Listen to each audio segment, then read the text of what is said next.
Bharatiya Janata party के लिए 6 अप्रैल का दिन बेहद ही ऐतिहासिक है। 46 साल पहले आज ही के दिन 6 अप्रैल 1980 में दिल्ली के अंदर बीजेपी की स्थापना हुई थी। कभी 2 सीटों पर सिमटकर रह जाने वाली बीजेपी के पास आज लोकसभा में सबसे ज्यादा सांसद है और सदस्यों की संख्या के हिसाब से भी बीजेपी देश की सबसे बड़ी पार्टी है। वर्तमान बीजेपी की जड़ें अतीत में जनसंघ से जुड़ी है, जिसकी स्थापना साल 1951 में हुई थी। भारतीय जनता पार्टी के बनने से लेकर चुनाव चिन्ह के चयन तक पूरा वाकया बेहद रोमांचक है। बीजेपी को समझने के लिए सबसे पहले हमें उन 5 बड़े चेहरे को समझना होगा जो पार्टी के संस्थापक सदस्य बने। इसमें सबसे पहला नाम आता है अटल बिहारी वाजपेयी। अटल जी बीजेपी के संस्थापक सदस्य रहे, बल्कि पार्टी के पहले अध्यक्ष रहने का खिताब भी अपने नाम कर लिया है। बीजेपी के गठन के समय अपने भाषण में अटल बिहारी वाजपेयी ने कहा था कि हम भविष्य की तरफ देखते हुए नई पार्टी का निर्माण कर रहे हैं। अटल बिहारी वाजपेयी पहले गैर कांग्रेसी प्रधानमंत्री थे, जिन्होंने अपना 5 साल का कार्यकाल पूरा किया। हालांकि इस मुकाम तक पहुंचने के लिए पार्टी ने कड़ा संघर्ष भी किया। एक समय अन्य राजनीतिक दल उसके पास आने से भी कतराते थे। आज हालात बदल चुके हैं। तो आइए ग्राफिक्स पर नजर डालते हैं कि जनसंघ से बीजेपी तक ऐतिहासिक सफर कैसा रहा। भारतीय जनसंघ स्थापना 1951। संस्थापक डॉक्टर श्यामा प्रसाद मुखर्जी। 1952 3 लोकसभा सीटें। 1967 35 लोकसभा सीटें संयुक्त विरोधी दल। 1977 आपातकाल के बाद जनसंघ का जनता पार्टी में विलय। 6 अप्रैल 1980 बीजेपी की नींव रखी गई। आज भारतीय जनता पार्टी का स्थापना दिवस 6 अप्रैल 1980 को इस पार्टी का स्थापना की गई थी। यह पार्टी भारतीय जनसंघ की वैचारिक विरासत से निकली। इसकी स्थापना डॉक्टर श्यामा प्रसाद मुखर्जी जी ने 1951 में की थी। भाजपा की नींव अंत्योदय और एकात्म मानववाद के सिद्धांतों पर रखी गई, जिसे पंडित दीनदयाल उपाध्याय ने प्रतिपादित किया था। स्थापना के शुरुआती वर्षों में भाजपा को अनेक चुनौतियों का सामना करना पड़ा। 1984 में लोकसभा चुनाव में पार्टी को मात्र 2 सीटें मिली थी, लेकिन वही समय था जब पार्टी ने आत्ममंथन किया और जिस अपने संगठन को करने की दिशा में कदम उठाए और 1990 के दशक में भाजपा का तेजी से विस्तार हुआ। आदरणीय तत्कालीन प्रधानमंत्री अटल बिहारी वाजपेयी, लालकृष्ण अडवाणी जैसे दूरदर्शी नेताओं की अगुवाई में पार्टी ने राष्ट्रीय स्तर पर अपनी पहचान बनाई। 1998 में भारतीय जनता पार्टी के नेतृत्व में पहली बार अटल बिहारी वाजपेयी जी के कुशल नेतृत्व में सरकार बनी। उनके नेतृत्व में देश ने कई महत्वपूर्ण उपलब्धियां हासिल की। पोखरण परमाणु प्रशिक्षण परीक्षण, राष्ट्रीय मार्ग विकास परियोजना, दूरसंचार और बुनियादी ढांचे में सुधार, कारगिल विजय, उत्तर दक्षिण नदियों को जोड़ने का सपना जो नरेंद्र मोदी की सरकार अभी कर रही है। अंत्योदय योजना की शुरुआत की। 21वीं सदी में भाजपा का सफर 2014 का वर्ष भारतीय जनता पार्टी के इतिहास में एक निर्णायक मोड़। बीजेपी भारतीय जनसंघ का अवतार है, जिसकी स्थापना 21 अक्टूबर 1951 को डॉक्टर श्यामा प्रसाद मुखर्जी ने की थी। राष्ट्रीय स्वयंसेवक संघ से वैचारिक रूप से प्रभावित इस राजनीतिक दल ने जल्दी ही स्वयं को एक प्रमुख राजनीतिक दल के रूप में स्थापित कर लिया। पहले ही चुनाव 1952 में इसने 3 लोकसभा सीटें जीती। 1967 में 35 सीटें जीती। कई राज्यों में अन्य विपक्षी दलों के साथ मिलकर संयुक्त विरोधी दल संबीत सरकारें बनाई। बाद में आपातकाल के दौरान 1975 से 76 में अन्य विपक्षी दलों की ही तरह भारतीय जनसंघ का विलय भी जनता पार्टी में हो गया। मगर दोहरी सदस्यता आरएसएस और जनता पार्टी दोनों की सदस्य के मुद्दों पर जनता पार्टी से अलग होकर अटल बिहारी वाजपेयी और लालकृष्ण अडवाणी ने 6 अप्रैल 1980 को बीजेपी की नींव रखी। वाजपेयी जी का वो प्रसिद्ध वाक्य, अंधेरा छटेगा सूरज निकलेगा कमल खिलेगा, पार्टी के लिए मूल मंत्र भी बन गया। लाल कृष्ण आडवाणी और अटल बिहारी वाजपेयी की जोड़ी सियासी गलियारों में काफी चर्चित थी। दोनों की जुगलबंदी के किस्से पूरे देश में मशहूर थे। संस्थापक सदस्यों में बहस नाम को लेकर थी।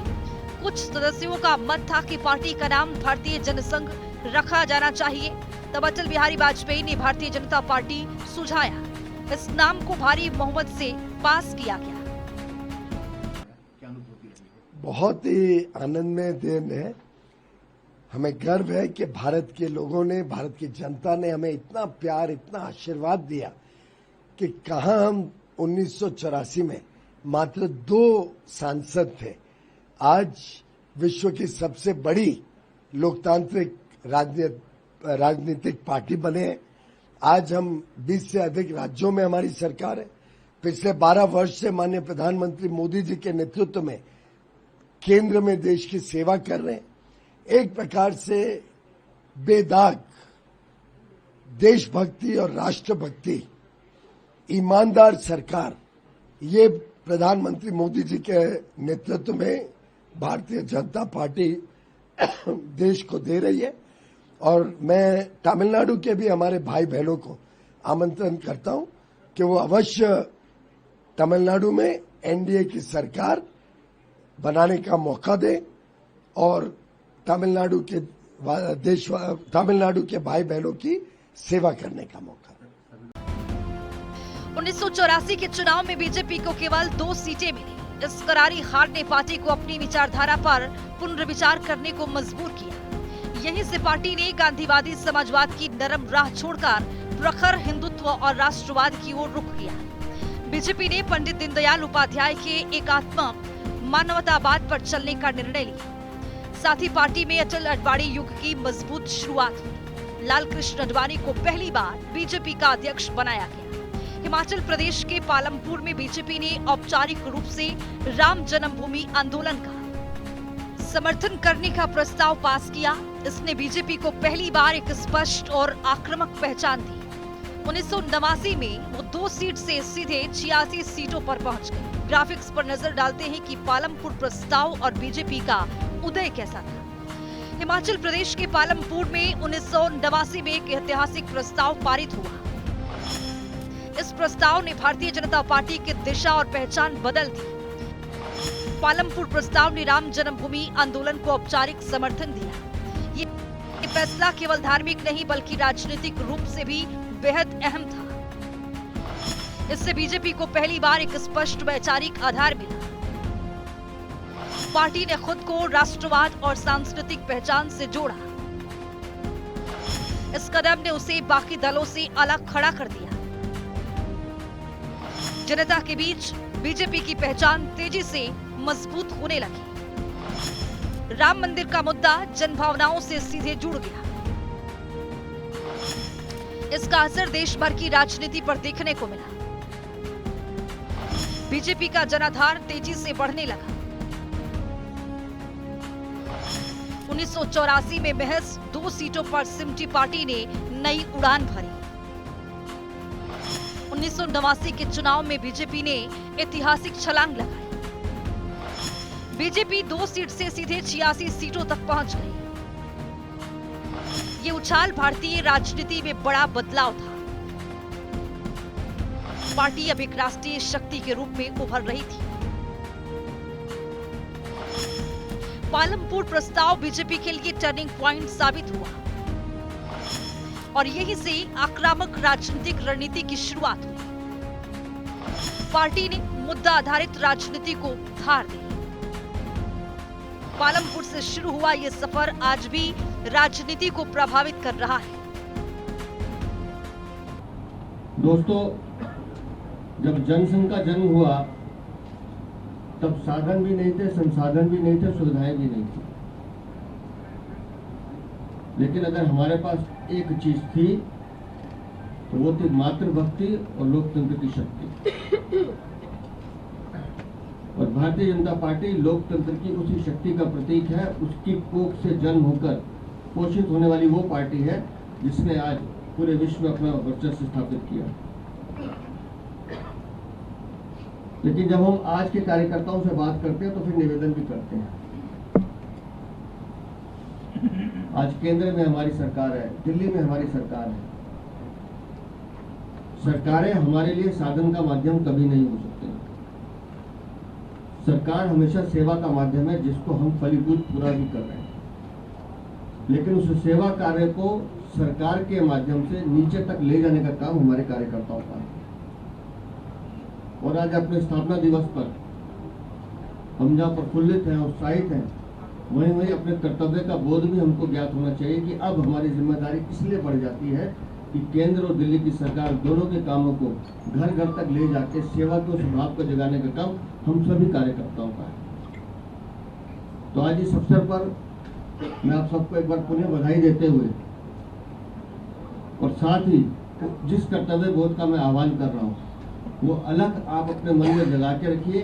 और जो काम लगातार हम कर रहे हैं, हम सबको पता है हम क्या कर रहे हैं, उस काम को अब गति देने का काम है, उस काम को बढ़ाने का काम है। और अगले 3-4 महीने में उस काम को गति देते हुए जिस लक्ष्य की प्राप्ति के लिए हम सब लोग जुटे हैं, विकसित दिल्ली, विकसित भारत, तब तक जब तक हम उस लक्ष्य की प्राप्ति नहीं कर लेते तब तक रुकना नहीं है, झुकना नहीं है, अपने काम को गति देते रहना है।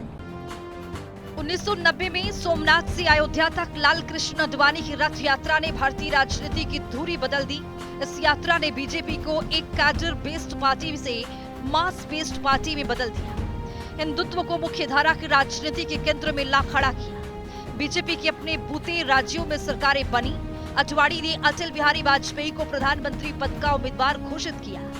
ये उनके उदारवादी चेहरे के सहारे अधिक जन समर्थन पाने की रणनीति थी। ये रणनीति कामयाब रही और बीजेपी ने सफलता की सीढ़ियां चढ़नी शुरू कर दी। तो आइए ग्राफिक्स पर नजर डालेंगे कि लाल कृष्ण आडवाणी की रथ यात्रा में क्या खास रहा। 1990 में निकली रथ यात्रा भारतीय राजनीति का निर्णायक मोड़ साबित हुई। लाल कृष्ण आडवाणी के नेतृत्व में सोमनाथ से अयोध्या तक यात्रा निकाली गई। यात्रा का उद्देश्य राम जन्मभूमि आंदोलन को जन जन तक पहुंचाना था।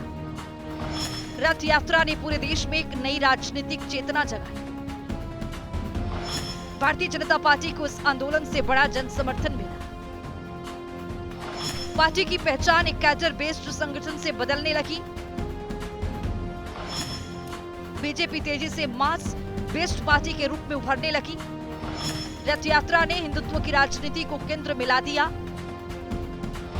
इस आंदोलन ने पार्टी को नई ऊर्जा और दिशा भी दी। देश के कई राज्यों में बीजेपी की पकड़ मजबूत हुई। राजनीतिक समीकरण तेजी से बदलने लगे और रथ यात्रा ने कार्यकर्ताओं में जबरदस्त जोश भर दिया। बीजेपी का संगठनात्मक विस्तार तेज हो गया। ये यात्रा पार्टी के लिए टर्निंग पॉइंट साबित हुई। आडवाणी एक बड़े जननेता के रूप में उभरे। बीजेपी ने खुद को राष्ट्रीय राजनीति में स्थापित करना शुरू कर दिया। रथ यात्रा के बाद पार्टी का जनाधार लगातार बढ़ता गया। दुनिया की सबसे बड़ी पार्टी और हमारे जैसे लोग तो वैसे लोग इस पार्टी की स्थापना में और जनसंघ के ज़माने से रहे। और बिहार में अगर हम याद करेंगे तो कैलाशपति मिश्रा जी को याद करेंगे। और देश के स्तर पर जो हमारा सिद्धांत है, हम उस सिद्धांत में कामयाब हुए। डॉक्टर श्यामा प्रसाद मुखर्जी और जिस प्रकार से पार्टी के संस्थापक के रूप में हम यहाँ चल के आए हैं, हमें गर्व है। दुनिया की सबसे बड़ी पार्टी के रूप में आज मैं उसके एक सदस्य के रूप में हूँ। तो सबको बधाई, कार्यकर्ताओं को बधाई और देश के प्रधानमंत्री को बधाई। उनके नेतृत्व में भारतीय जनता पार्टी और संगठन, और खास करके आज तो बिहार में नितिन नवीन हमारे राष्ट्रीय अध्यक्ष हैं। 1996 में बीजेपी पहली बार लोकसभा में सबसे बड़ी पार्टी बनी। हालांकि अटल जी की सरकार सिर्फ 13 दिन चली। बीजेपी नए सहयोगी दलों का विश्वास जीतने में नाकाम रही, लेकिन उसने देश को ये संदेश दे दिया कि कांग्रेस का विकल्प तैयार हो चुका है। तो आइए ग्राफिक्स पर नजर डालेंगे कि बीजेपी का सत्ता से पहला परिचय कैसा था। 1996 में भारतीय जनता पार्टी ने पहली बार केंद्र में सरकार बनाई। अटल बिहारी वाजपेयी प्रधानमंत्री बने। ये बीजेपी के लिए ऐतिहासिक क्षण था। मगर पार्टी को पूर्ण बहुमत नहीं मिला था। संसद में संख्या बल कम पड़ गया, सरकार को समर्थन जुटाने में मुश्किलें हुई, विपक्ष एकजुट होकर खड़ा हो गया। सिर्फ 13 दिनों में सरकार गिर गई। अटल बिहारी वाजपेयी ने इस्तीफा दे दिया और 13 दिन की सरकार इतिहास में दर्ज हो गई। मूल मंत्र के साथ भारतीय जनता पार्टी निरंतर आगे बढ़ती चली जा रही है और देश ने दुनिया की सबसे बड़ी राजनीतिक पार्टी आज बनने का काम किया है। जैसा कि आप सभी जानते हैं कि 1980 में बनी भारतीय जनता पार्टी और 2 सीट से 1984 में लोकसभा जीतने का काम किया, लेकिन तब से लेकर के अब तक इस देश के लोगों की पहली पसंद कोई है तो भारतीय जनता पार्टी, और 2 से लेकर के अब तक कई बार हमारी सरकारें बनी हैं। सरदार अटल जी के नेतृत्व में अंत्योदय के भाव में आदरणीय सरदार अटल जी ने काम किया, तो दूसरी तरफ 2014 से लेकर अब तक देश के यशस्वी प्रधानमंत्री आदरणीय नरेंद्र मोदी जी के नेतृत्व में इस देश में सरकार चल रही है, जिसे पूरे देश के लोगों ने स्वीकारा है और सराहने का काम किया है। चूंकि भारतीय जनता पार्टी का मूल मंत्र है कि समाज में रहने वाले अंतिम व्यक्ति के दरवाजे पर विकास की किरण को पहुंचाना है और उसके चेहरे पे मुस्कुराहट लाना है, और इसी मूल मंत्र के साथ परम आदरणीय नरेंद्र मोदी जी कार्य करने का काम कर रहे हैं और लगातार दिनों दिन भारतीय जनता पार्टी एक एक घर में पहुंचने का काम किया है। और आदरणीय नरेंद्र मोदी जी, मैं दावे के साथ करता हूं, देश का कोई एक घर भी नहीं है जहां पर विभिन्न प्रकार की कल्याणकारी योजनाओं के माध्यम से दस्तक देने का काम नहीं किया। हर दरवाजे पर नरेंद्र मोदी जी उस परिवार का अभिभावक बन करके खड़े हैं, जिसका परिणाम है कि यह देश में रहने वाले 25 करोड़ लोग गरीबी रेखा से ऊपर उठ चुके हैं। विपक्षी दलों की गठबंधन सरकारों की नाकामी के बाद देश की जनता ने एक बार फिर अटल बिहारी वाजपेयी पर भरोसा जताया। बीजेपी ने 24 से भी अधिक सहयोगी दलों को साथ लेकर राष्ट्रीय जनतांत्रिक गठबंधन एनडीए बनाया। बीजेपी ने गठबंधन की राजनीति एनडीए को सफलतापूर्वक चलाया। पोखरण परमाणु परीक्षण और स्वर्णिम चतुर्भुज जैसी योजनाओं ने पार्टी की छवि सिर्फ हिंदूवादी से बदलकर विकासवाद वाली पार्टी बना दी। कारगिल युद्ध में पाकिस्तान को शिकस्त देकर बीजेपी ने राष्ट्रवाद को नई ऊंचाइयों पर पहुंचाया। ग्राफिक्स पर नजर डालेंगे कि 1998 से 2004 में एनडीए का उदय कैसे हुआ। 1998 में एनडीए का उदय भारतीय राजनीति में नया दौर लेकर आया। बीजेपी ने कई क्षेत्रीय दलों को साथ जोड़कर गठबंधन बनाया। इस गठबंधन में 24 से अधिक सहयोगी दल शामिल थे। अटल बिहारी वाजपेयी इसके सर्वमान्य नेता बने। एनडीए ने स्थिर और मजबूत सरकार देने का दावा भी किया। 1998 में बीजेपी के नेतृत्व में सरकार बनी। 1999 में फिर से चुनाव हुए और एनडीए को स्पष्ट जनादेश मिला। वाजपेयी सरकार ने पूरे 5 साल का कार्यकाल पूरा किया। इस दौरान देश ने राजनीतिक स्थिरता का दौर देखा। इंफ्रास्ट्रक्चर विकास पर विशेष जोर दिया गया। पोखरण परमाणु परीक्षण ने भारत की ताकत दुनिया को दिखाई। एनडीए ने गठबंधन राजनीति को नई दिशा दी। 1998 से 2004 तक का दौर बीजेपी और एनडीए के उदय का स्वर्णिम काल रहा। देखिए, आज हम सब के लिए बड़े हर्ष और बड़े खुशी की बात है, भारतीय जनता पार्टी अपना 47वां स्थापना दिवस मना रही है। माननीय डॉक्टर श्यामा प्रसाद मुखर्जी से लेकर पंडित दीनदयाल उपाध्याय जी से लेकर जो पार्टी ने एक विचारधारा को लेकर चली थी, जिसके अंदर देशभक्ति, देश के प्रति समर्पण, समाज के प्रति समर्पण और पिछड़ी कतार में खड़े हुए उस सबसे कमज़ोर व्यक्ति को मुख्य धारा में लेके आना, कभी 2 पार्टियों 2 एमपी के साथ जिस पार्टी का लोकसभा में मजाक उड़ाया गया हो, आज वो दुनिया की सबसे बड़ी पार्टी के रूप में है। ये करोड़ों करोड़ों भारतीय जनता पार्टी के कार्यकर्ताओं के सेवा, उत्साह और विश्वास के कारण संभव हुआ है। जहां मैं उन सभी को बधाई देता हूं, वहीं ये हम सब के लिए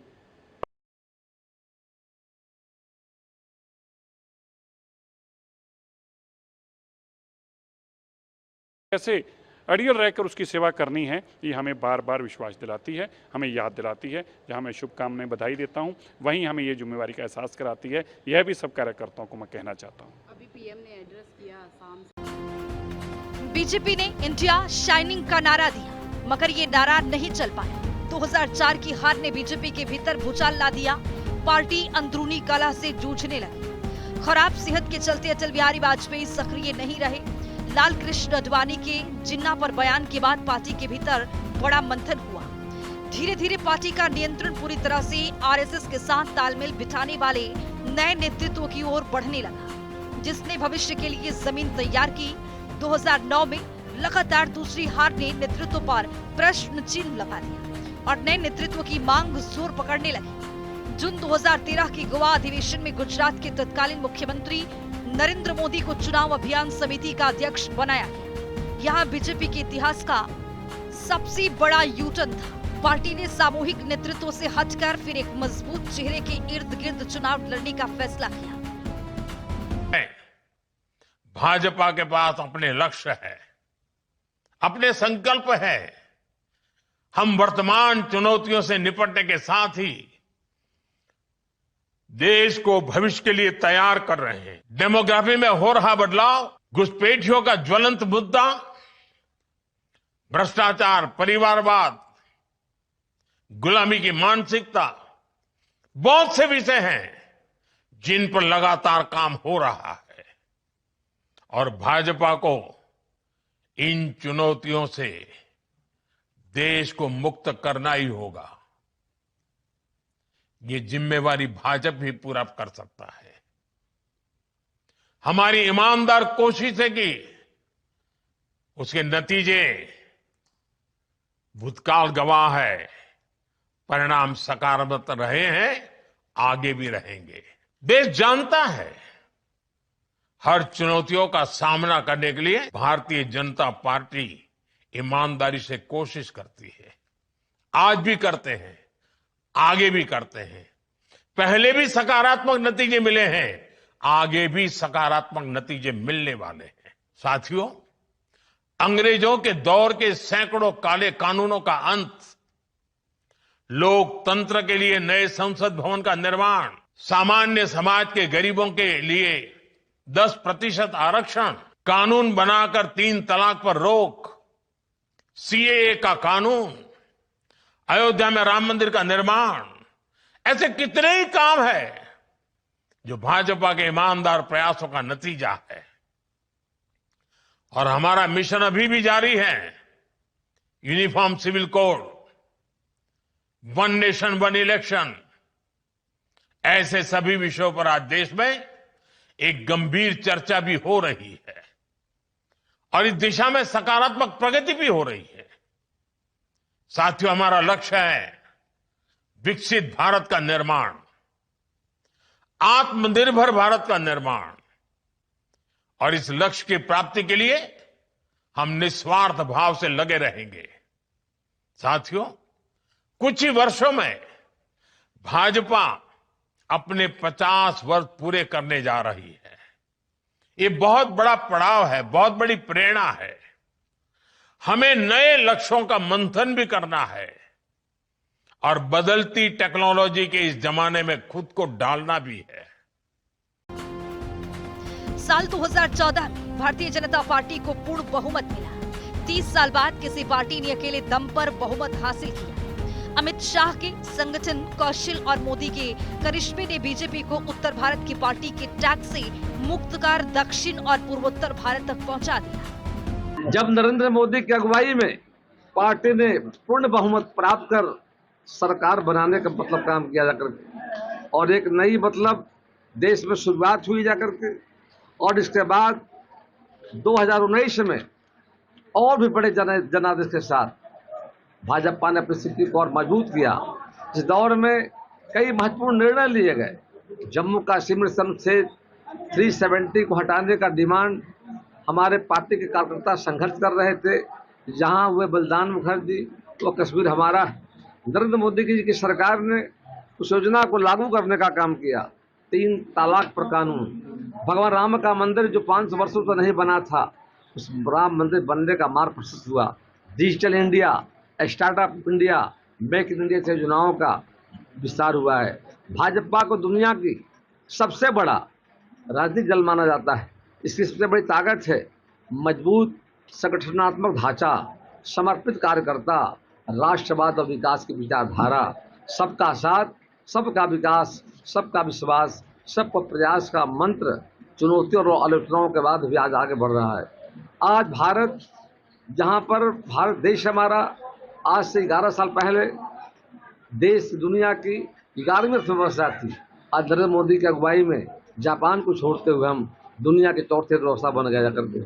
इस बड़े संगठन की तरह भाजपा भी समय समय पर पार्टी को बढ़ाने में, आज जिस तरह पार्टी हर जगह देश के अनेक राज्यों में केंद्र सरकार के साथ साथ देश के अनेक राज्यों में हमारी सरकार चल 2019 में दोबारा बड़ी जीत हासिल हुई। बीजेपी का आधार अब सिर्फ मंदिर या हिंदुत्व नहीं, बल्कि लाभार्थी वर्ग और राष्ट्रवाद का एक नया समीकरण है। इसके बाद धारा 370 हटाना, माओवाद का खात्मा, राम मंदिर निर्माण जैसे कोर एजेंडों ने पार्टी का कायाकल्प कर दिया। 2024 में बीजेपी की सीटें कम हुई, लेकिन लगातार तीसरी बार सत्ता में आना एक ऐतिहासिक उपलब्धि रही और इस जीत ने नरेंद्र मोदी का नाम देश के सर्वाधिक लोकप्रिय नेताओं की सूची में शीर्ष पर स्थापित कर दिया। बीजेपी ने इन 40 सालों में विपक्ष की भूमिका से सत्ता के केंद्र तक का जो सफर तय किया है, वो भारतीय लोकतंत्र के इतिहास में एक अभूतपूर्व सफलता मानी जाती है। प्रोग्रामिंग डेस्क, जनता टीवी।